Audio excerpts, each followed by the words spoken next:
Io purtroppo non ho potuto vedere la partita, però mi dispiace tantissimo, ci credevo fino all'ultimo e purtroppo è andata così. Io credevo molto nella promozione e naturalmente sono dispiaciuto per l'accaduto e per come è andata a finire la partita.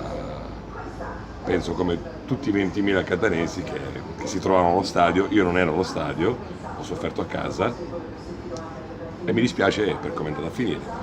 Le colpe sono da suddividere tra giocatori ma soprattutto allenatore, perché io Lucarelli non lo amo e quindi niente, questo è il mio discorso finale. Sono dispiaciuto e speriamo per l'anno prossimo.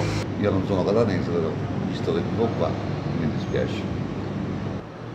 Che è colpa di Lomonaco questo, anche con tutto ciò che ha, tutto quello che ha. Una grande persona, però lo dovevamo andare prima